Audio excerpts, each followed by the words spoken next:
Folks, I think we are ready to go with our presentation. I am really excited to see what we're going to be doing here. We have for you today a real-life hacker, but not the type of hacker who gets into your computer and steals your information. No, no, no, no, no. This is the kind of hacker that you hire to get into your computer and steal your information. We are talking real data security here, folks.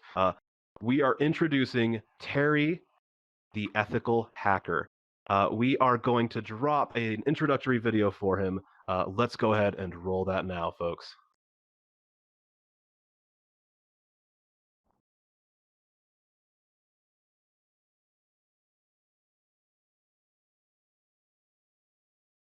Terry Cutler is an international award-winning cybersecurity expert and ethical hacker known for his catchy online videos, numerous television appearances, live public speaking events, extensive coaching products, and top-level consulting services. Over the past 20 years, he's advised some of Canada's largest companies on how to prevent and remedy internal and external security penetration. For the general public, he developed an effective online learning program called Internet Safety University. With over 24,000 students from over 150 countries, he's helped educate his pupils on cybercrime, spying, security failures, internet scams, and the real social networking dangers that families and individuals face every day. Terry was named IFSEC Global's top 20 most influential people in cybersecurity for 2018 and again in 2019, and was also awarded 2017 Cybersecurity Educator of the Year award.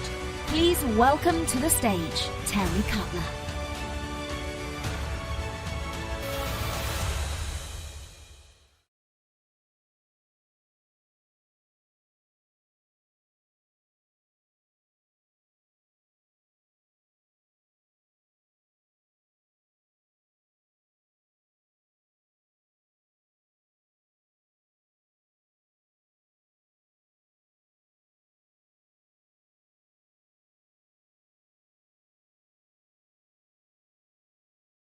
Hey everyone, how are you? Well, I gotta tell you, I'm both challenged and excited. I'm excited because I get to give back about a topic I'm really fondly passionate about, but I'm challenged because this material could last about 6 hours. I gotta try and condense this into the least amount of time as possible and share as much value as possible. So I can tell you, by the end of this presentation, you're never gonna be able to stop a hacker from getting into your system, okay? There's no silver bullet, but you're gonna be much more aware of how they're doing their tactics so you can be better prepared, okay? So in this presentation, we'll be talking about a couple of things. We'll talk about how the hackers are getting in. We'll talk about why they're getting in. And also, mixed throughout this presentation is how to protect yourself online as an individual. Because you're going to see today that these worlds are blended now. It doesn't matter if you're the corporate user or if you're the poor old grandma sitting at home who checks your email once a month. You guys are all targets. So we're going to be covering all this. And then my favorite part of the show, which will be the Q&A. So let's see if I got my cursor going on this thing here. So I'm Terry Cutler, and I'm the founder of Cyology Labs. So we do various types of audits to help our customers make sure they're secure and compliant and vigilant against cybersecurity. Now, what's interesting is that, I've spoken around the world. I've spoken to thousands of people in an audience. That's my first time speaking with folks that are like a 9-foot-tall banana and an alien and a wolf. This is a first for me, so it's great. I'm just having a hard time switching the slides here.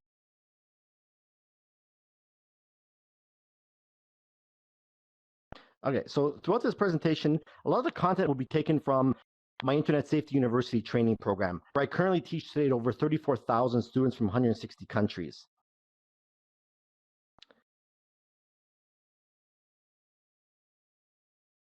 One second.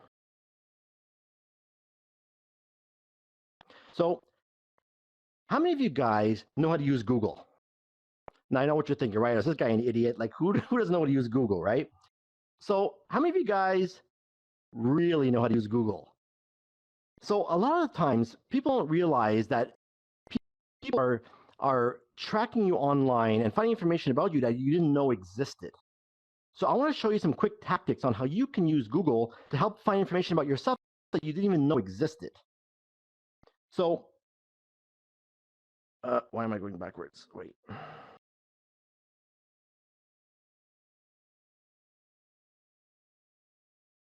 Okay, wait a second. I'm really scrolling. Okay, yeah, I think the slides are out of order here. So, throughout this presentation, we're going to learn 3 core secrets. We're going to learn why a whopping 70% of small businesses are going to fold, or are being a target of cyber criminals. Right? It doesn't matter if you're even a solopreneur. And you're going to see why 60% of small and medium-sized businesses are going to fold within 6 months of a cyber attack. And then we're going to cover something about what the best cybersecurity experts know that you don't. So it doesn't matter what industry you're in, okay? These are the top 10 issues that most people or most organizations are going to face. The first one is a phishing scam or a spear phishing scam. This is where you're going to receive an email. They're going to try and have you convinced to click on a link that you're not supposed to and get your machine infected. And then they use your computer to jump point and attack other companies or other systems inside your company. Then, of course, we've got ransomware. This is a real dangerous form of online extortion where once it gets into your company or your computer, it encrypts all the data into a state where it's not usable anymore and holds it hostage as a ransom. Now, back in the day, you'd say, okay, well, this thing's going to cost 3 Bitcoin to unlock. And you might be thinking, okay, well, it's 3 Bitcoin. Who cares, you know? Except some of these Bitcoins are now worth over $10,000. So it'll cost you 30 grand to get your data back. And it's even worse for companies if they don't have any backups, right? Their entire data can go bust overnight, their entire company. We have an issue with cloud storage. This is where users are copying corporate data into their Google Drive and their OneDrive and taking it outside the company without the IT guy's knowledge. We also have attacks affecting legitimate websites. Now, a lot of people say, well, I don't visit websites that I don't know about. They're all legit sites. But now what's happening is these legit sites are getting hacked into, and they're trying to infect all the visitors that show up. And the same thing's happening with email servers. They're infecting corporate email boxes and then sending phishing emails to you. So you'll think that, oh, this is a legit company, and you'll click on the link and you're done. Compromised and lost or stolen devices. This is the whole bring your own device era, or how I like to call it, bring your own disaster, right? This is where people bring their own computers from home into the office and they don't realize it's been infected. And next thing, the whole company gets infected. Why is Deborah, the receptionist, why is she bringing in a computer from home that's running a web server and an FTP server? These are not normal. A lot of times they have a failed understanding of information security. So the users don't understand what they're doing with the data or what they're clicking on, which can infect the company. Eventually, if they have to pay a ransom, it can get them laid off because, it's hit a massive cash flow issue. They have to understand the risks that are involved. The big one here is the poor response. Once a hacker is in the system, they don't know that the cyber criminal's been in there for 6 to 18 months prior to being detected. They don't have the proper technology in place, and they don't have a proper response plan to get the hacker out once he's been detected. Then, of course, we've got employees. These are guys who are often, overworked, underpaid, or just not happy with upper management. And actually, they can leave the company or get fired from the company and seek revenge on them. They can go and hire an evil cyber criminal on the dark web to go and attack the company. And of course, we have a lot of outdated software. This is where I still come across Windows XP whenever we do what's called penetration testing, ethical hacking or intrusion testing, whatever you want to call it. And a lot of times these companies have no choice to use XP because maybe the software that controls the door locks to the building doesn't run on Windows 7 or Windows 10, or the medical software doesn't run on newer stuff. So they're forced to use these old legacy out-of-date software. And of course, we have the biggest problem, which is stolen passwords. A lot of times, a lot of companies are being hacked into, or people's Instagrams accounts are being hacked because you've created a really terrible password, and that could be broken in moments. And next, they're getting into your accounts and locking you out of it. So a lot of the training will come from Internet Safety University. Like I mentioned earlier, you can visit that at www.internetsafetyuniversity.com or the shortcut, which is isunow.com. So I asked the question about Google. So a lot of folks don't realize that Google has an index over 1 trillion websites in it. So I want to show you how you can limit your searches to find information on you that you may not have known existed. Okay, so the first thing you'd want to do is head over to your settings and go to the settings tab, and you want to turn off safe search. Okay. Now the reason why you want to turn this off is because if you're doing a search for if I did a search and all of a sudden Terry Cutler is a jerk showed up, well, I would never see it because it's probably blocked because of the filtering. So you want to turn that off so that everything shows up. Okay. So I'm going to use my name for this example, okay? Because the last time I used somebody else's name in a real event, inappropriate content showed up. Okay, so I'm never doing that again. So I'm just going to type in Terry Cutler, and you can see here we have over 6 million results. Now, I am not that popular, okay? Does anyone know how I would limit my search to be more specific? Now, most people would say a plus sign and such. But what you want to do is you want to add your name in quotes.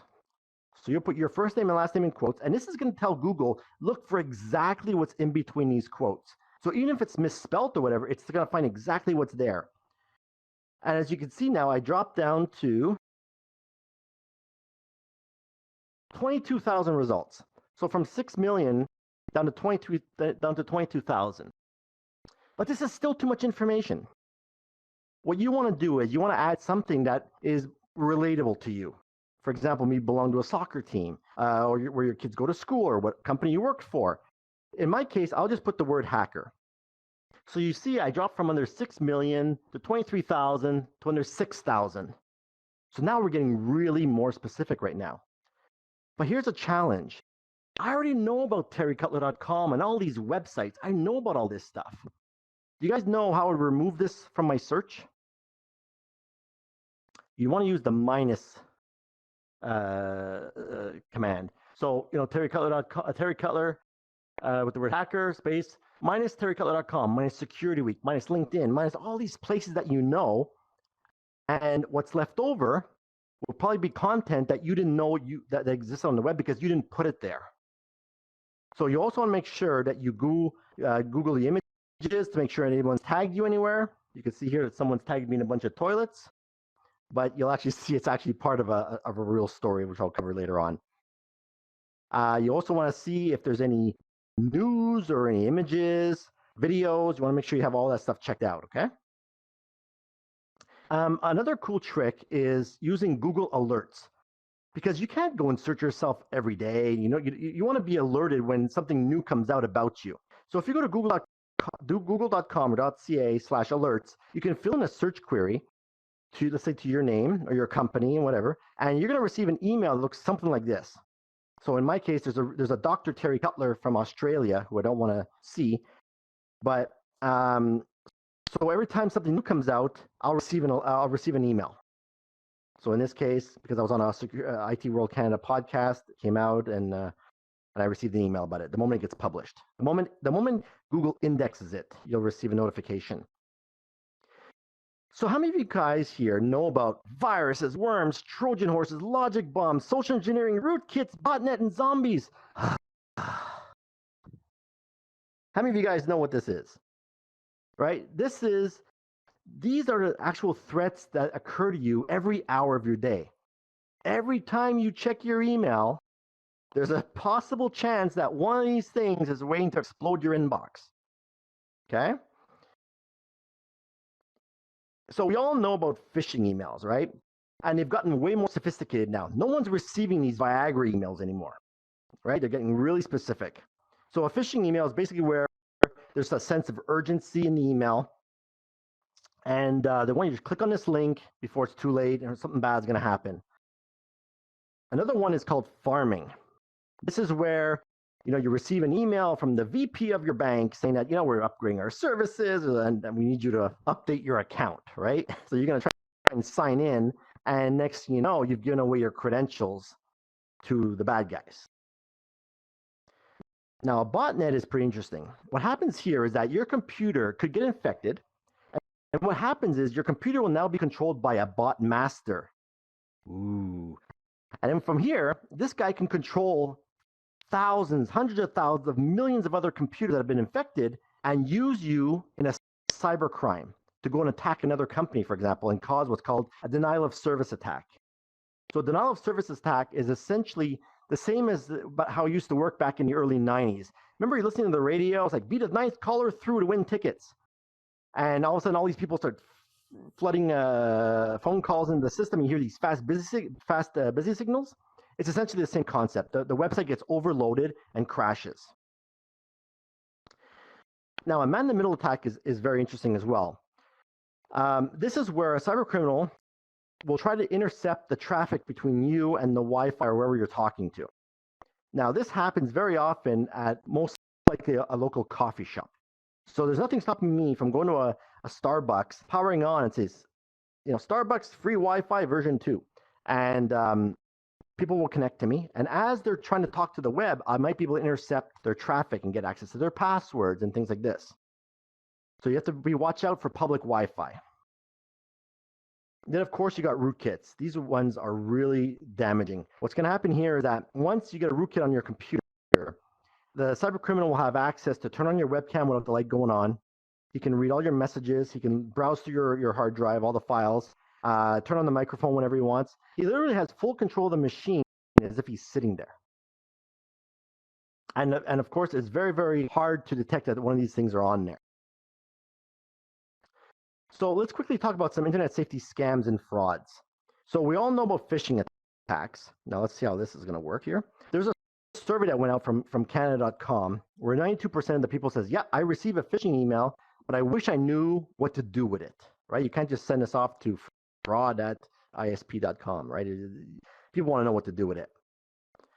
So here's an example of a phishing email. So let me zoom in. Okay, so the animation's already preloaded. All right. Well, this took the element of surprise out. So you want to make sure that you look at who the sender is, right?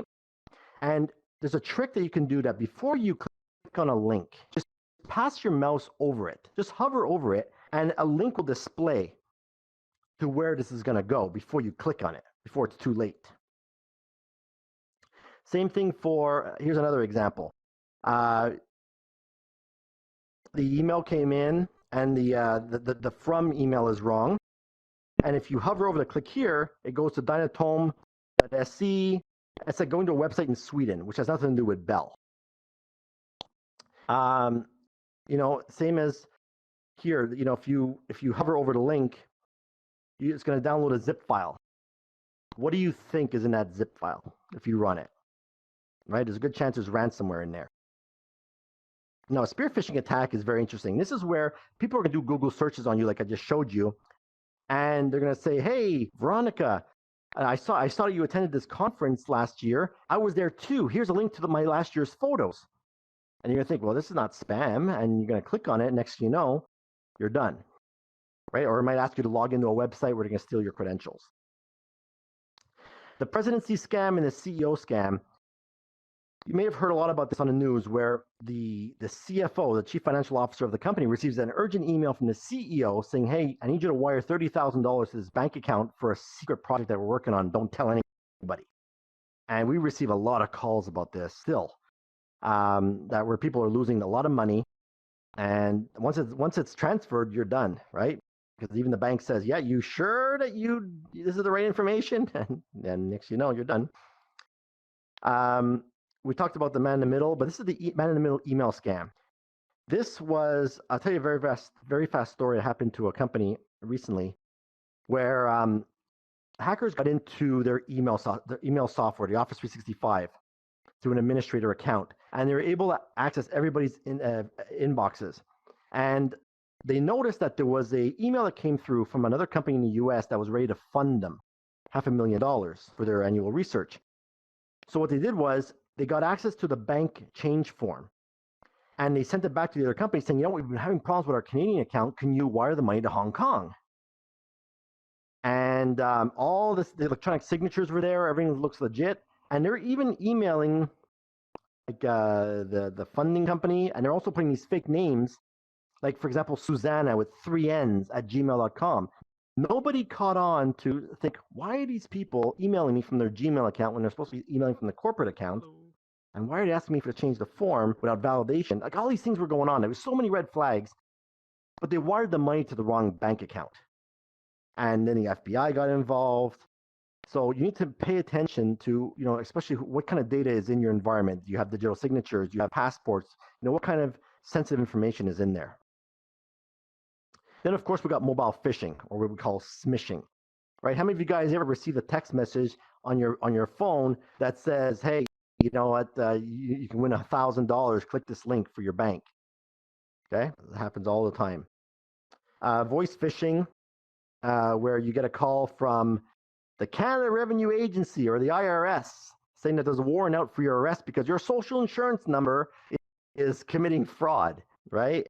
They want you to call them back urgently. And a lot of people still fall for this. Then, of course, we got fake banking websites. I'll tell you a fast story that happened to one of my friends who got frauded $445,000. What happened was he received an email, looked like it came from the VP of the bank, saying that they're upgrading their software and to update their profile. So he goes and clicks on the link, but it ends up going to like bank.com.ru, which is a site in Russia. He didn't pay attention to that. And he typed in his client card number, password, and his two-step verification token. All of a sudden, gets back an error saying, invalid login. But what happened was the criminals were waiting for him in real time on either side, and they signed into his bank account and wired the money to Mexico. But the banks didn't even stop them. They didn't question why. It's the first time you're doing such a large amount like this. Like, maybe we can stop this, and maybe ask if this is really what you meant. Maybe it's 45,000 you meant. Anyway, so the money went through, and we had to go to court against the bank, and we found out that we're not as protected as we think we are on the banking side. Basically, they put this little banner up on the homepage saying, if you're a victim of phishing attacks, you're on your own, buddy. But in fact, you'll learn that there's actually not as much protection built into these banking systems as we thought. This is a very popular one, and it's still happening today. The sextortion password scam. How many of you received an email saying, hey, Jonathan, you don't know me, but your password is this, and it's your real password? You're like, oh my God, how'd this guy get my password? And he's got video footage of you in split screen, and he's ready to share this video of this porn site that you visited. And unless you pay him $2,900, he's going to share it with all your contacts. How many of you guys ever received that type of email before? Am I the only one? No, I'm kidding. So that's it. So what happens here is that they manage to get a hold of your password on the dark web. And I'm going to show you some tricks after how you can actually find that out yourself. Okay? Then, of course, we've got the 419 scam, or the Nigerian scam. Remember the one where, Prince Abalua is friends of your old uncle who used to be a gold miner, and he's locked away $400 billion and wants to share the profits with you? So they've gotten pretty smart now. Now what they're doing is they're actually going to Ancestry.com to look you up. So this way, if ever you questioned what he's saying, you go and ask a family relative, they're like, yeah, there was Grandpa Jimmy who used to work in the gold mines back in the 1800s. Next thing you know, I'm like, oh my God, is this legit? And get part of the scam again. Even these guys are getting backup plans, So there's also another issue with social media requests. How many of you guys are connected on Facebook, for example, and next you receive another friend request from a guy you're already connected to? And, once you're like, okay, well, did this guy's account get hacked? Or did he just forget his password, create a new account? Or what's the story with this? And once you connect with him, he tries to scam you. I've been mugged. I'm in England. Can you send me $500? Okay, so you have to pay attention to that as well. And of course, we've got ransomware, which is the largest form of online extortion. Trillions of dollars or multi-billions of dollars are being made. Hey, some of these ransomware gangs made over $90 million in 3 months. Okay, it's incredible what these guys are doing now. How many of you guys have ever received a call from Frank with his thick Indian accent saying, hey, I'm calling from Microsoft. Your computer has a virus. We need to get in there and help you fix it up. Well, good old Frank from India is tired of you guys hanging up on him. So now what they've done is they've infected legitimate websites where you can be browsing the web, minding your own business, and then pow, you end up with this browser lock and it says, alert, alert, your computer has a virus. And then there's a phone number. So now you're calling Frank in the call center thinking that that it's legit. And next thing you know, they come into your computer and they possibly send a ransomware or they infect it and they ask you for your credit card to be able to fix it up. Then, of course, we got an issue with Google Docs. You'll receive an email saying that someone is sharing a link with you via Google Drive, and they want you to sign in. But once you've signed in, you've given away your credentials. All right, so let's switch a bit more onto the corporate side now. Let's talk about how the hackers are getting in, okay? So in my other example, in the real world, I would be showing you video demonstrations. So because it's still trial, I'm going to show you where you can see these videos later on. So there's some stats here, okay? There's about 95% of companies are often a target of malicious traffic, cyber criminals, and such. The average time it takes to resolve a breach is almost 2 months to clean it up. And these breaches can actually go as high as $6 million. I've actually witnessed it myself where we see a company that starts off with a penetration test, for example, for like $6,000. But also, there's a hacker in the system. He's reading my report. He's hacking other systems in the company. Next, we're bringing incident responders in. Lawyers are getting involved, and now this bill is at 1.2 million bucks within a month. It goes really quick. So this is my little disclaimer here, because I don't want to end up in a trunk of a car because I showed you how these hacks are happening. Okay, so let's just skip this here. So the first phase that an attacker is going to go through is the reconnaissance phase. They want to know everything they can about you or your business before launching a targeted attack, okay? So they're going to try and find out everything they can about your business. They want to know what the company is, what do they specialize in, where are they based, who are their employees, who the ISP is, maybe who their vendors are, who the CEO is, and maybe where the CEO lives and where his kids go to school. You might be thinking, okay, Terry, you're creeping me out. Why do I care about where his kids go to school?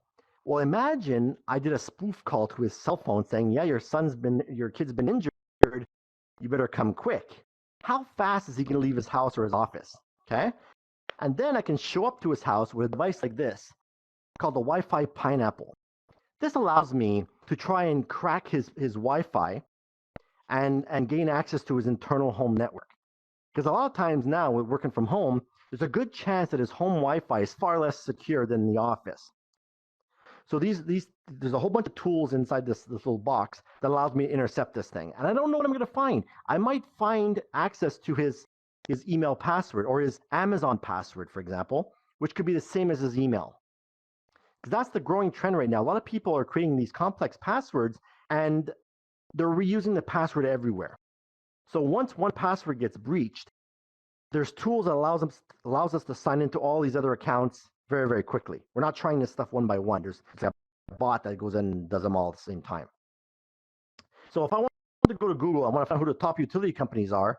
I would just, who's the top utility companies in Canada, for example, and poof, all these guys show up. Then what I would do is I would go and ask for his business card. Now, the business card actually reveals a lot of information. So, for example, it shows me his name. It gives me a phone number where I can social engineer somebody. I got an email where I can try and phish him. And what's interesting is that the URL or under the email, the first part of the email is actually his username. So now we know the structure of how the email is set up at the office. The other thing I would do after that is I would use open source intelligence tools to see who you are online, who are you connected to, how you are all mutually connected. And during that recon, I may actually find out how your infrastructure is set up. I'll know what web servers exist, who belongs to you. Maybe you got some private development servers online. All this might show up. Because the goal here is to build our battle plan, okay? And another place that we look for is job board postings. So let me zoom in on this one from Blue Sun. Can you guys see what is wrong with this post? Let me give you my hacker goggles. No pun intended. What's happening is here, you're pretty much telling what's happening in your environment, what software you're running, what tools you got in there.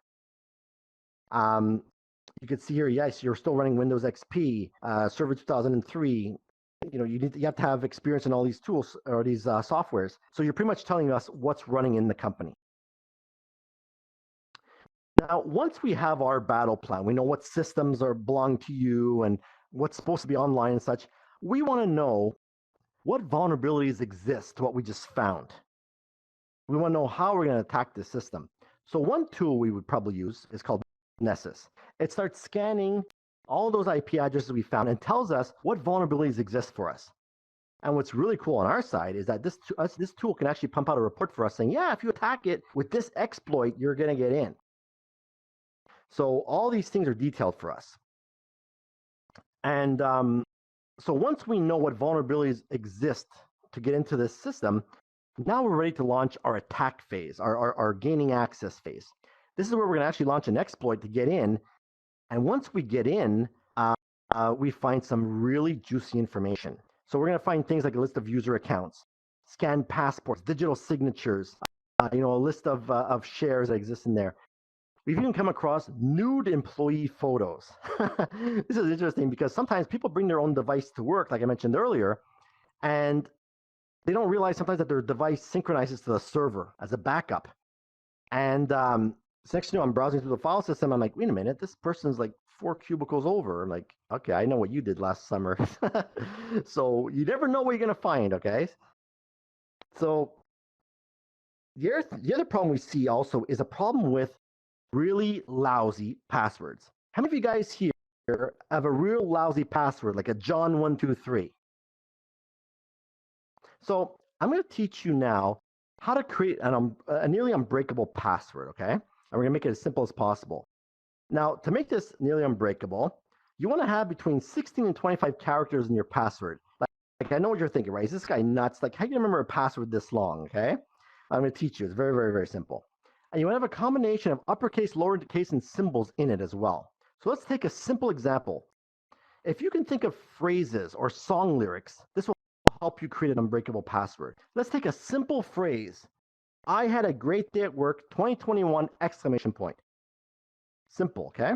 What you want to do is remove the spacing, capitalize each letter of the word, and this password alone will take 10 years to break. Okay? Now, if you really want to make it unbreakable, you replace the O's with a 0 and the A's with that symbol, and this password alone will take 39 centuries to break. That is until I actually hack the server. So when you hack the server, this is what I see. So for example, we have the user Nina and all this gibberish. This is basically your password in an encrypted form. Now, we can do an attack called pass the hash. And by the way, I'm not talking about the good old college days here, okay?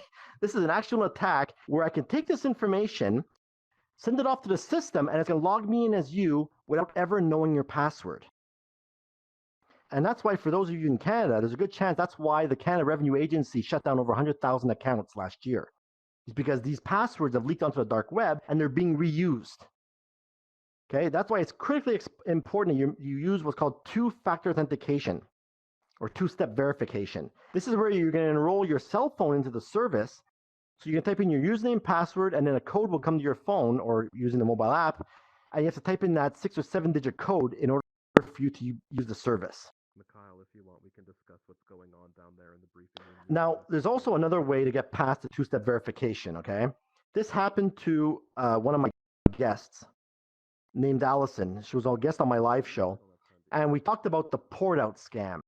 What happened here is that one of her old Hotmail accounts got hacked, and they got access to her security questions. And then what they did was they called up TELUS, they got into her TELUS portal and switched her service from TELUS to Bell. And when they did that, she no longer had access to her two-step verification. All those codes were going to the bad guys. So, and they did this on a Friday night at 5 p.m., close of business hours, which means that you had to wait until Monday morning to be able to reach somebody. So while they were in there over the weekend, they got access to her bank account. They drained a couple of grand from it. They shopped on her Amazon account, on her eBay account, tried to access her PayPal and drain it. Luckily, PayPal stepped in and stopped it. So it was a real nightmare for her. And you could share her, you could see her story on my YouTube channel. So what you want to do when you get home, or I should say once you disconnect from VR tonight, call up your ISP, your phone provider, and say, I want you to activate port protection. What's going to happen here is you're going to receive a message like this that says, hey, Terry, yep, port protection has been activated. Thank you very much. What this means is that if someone ever tried to transfer my number out to another provider, they wouldn't be able to unless I showed up in person with identification before any of this stuff gets done. So this feature is turned off by default because of the CRTC rules. So basically what it means is that, you know how you're not happy with one service, you want to switch hassle-free? Well, now you got to have a bit of hassle because the bad guys can take advantage of this function as well. So I mentioned earlier how to know if your password's been found on the dark web. So you can go to this website called Have I Been Pwned? So here's how you find it. Go to Google, start typing in Have I Been, all of a sudden it's going to autofill the rest. So once you're on this website, you're going to want to enter your email address. In fact, you're going to want to enter as many email addresses as possible. Now, I know what you're thinking, Terry, this could be a hacker site. You're actually giving away my email. This is not a good idea. So the site is actually controlled by a guy named Troy Hunt. So he's on the Microsoft security team. And what he does is he collects all of these data breaches and puts them into this system where you'll be able to find out if your password is part of this leak. Okay, so I'll type in my email here.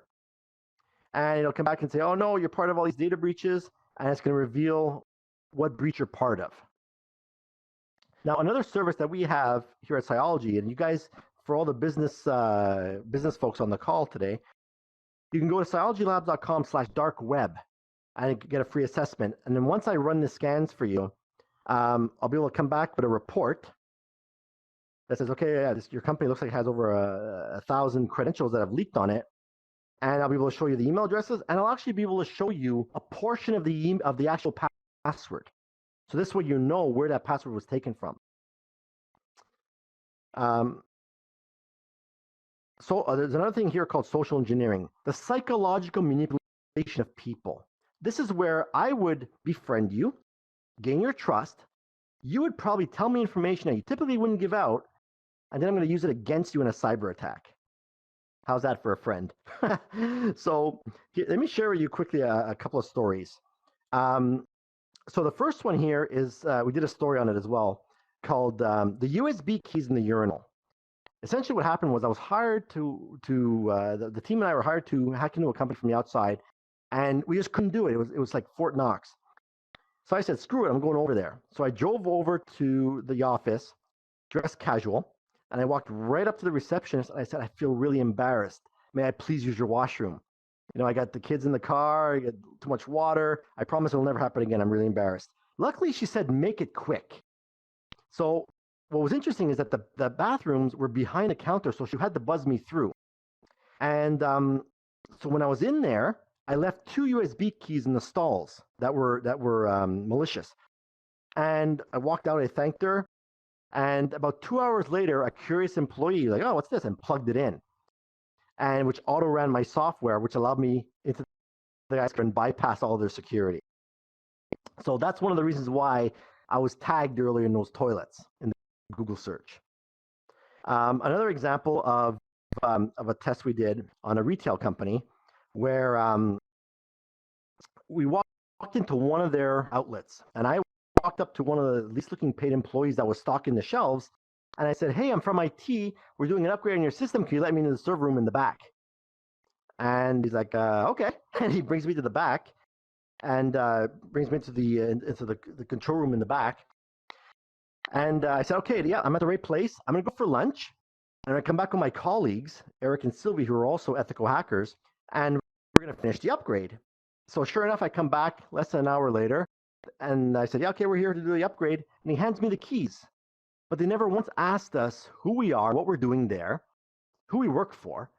And when we were in the room, our equipment was everywhere. Like their own employees couldn't come in to eat. And not one person asked us what the heck we're doing here. So it was so crazy that we actually had to take a selfie, send it back to the manager, and says, I think we better look at security a bit more seriously here. And within 2 or 3 hours, we compromised the entire company. I even had access to create my own door code, my little key pass, and get into the building. So that's how you have to be careful. Don't let anybody into the server rooms or anything without proper identification and such. So once we have control of the system, okay, we want to try and maintain our access, right? We don't want just anybody getting in there after us. So one thing that can happen is an actual hardening of your computer system. So the cyber criminals are in there, and they know what patch they got, or what vulnerability they got into. So they'll actually apply a patch so that nobody else can get in.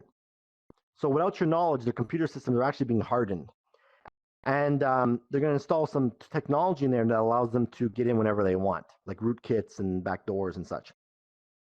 And then what they're going to also do is they're going to cover their tracks once they're in the system, right? So they're going to erase maybe your logs or things like this. So if you notice that your logs have been cleared out, that is a sign that you might not be alone in your system, okay?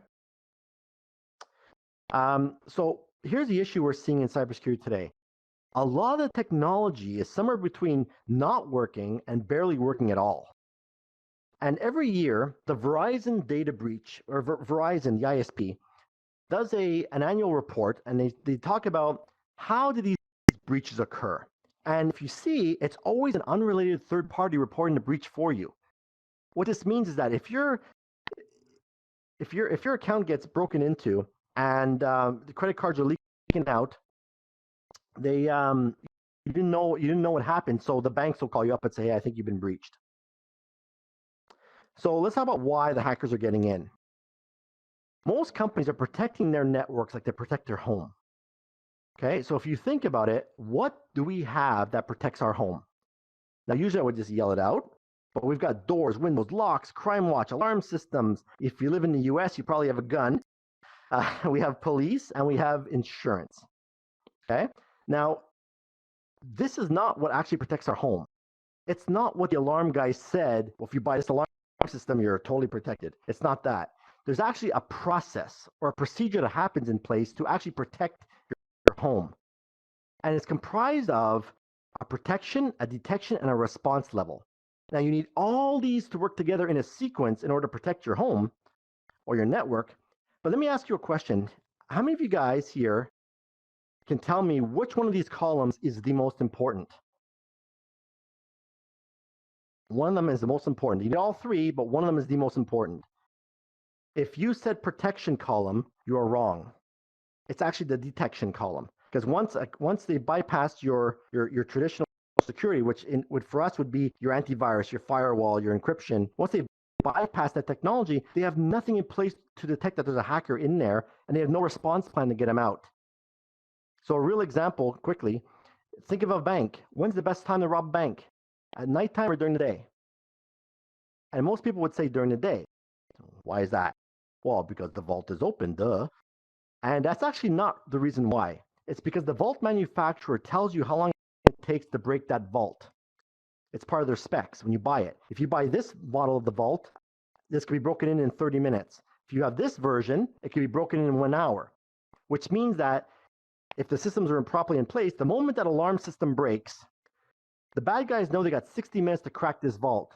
But at the same time, the police know that they have 60 minutes to get there to stop these guys, which means they can show up at 55 after, once they've got their donuts, and still stop the guys.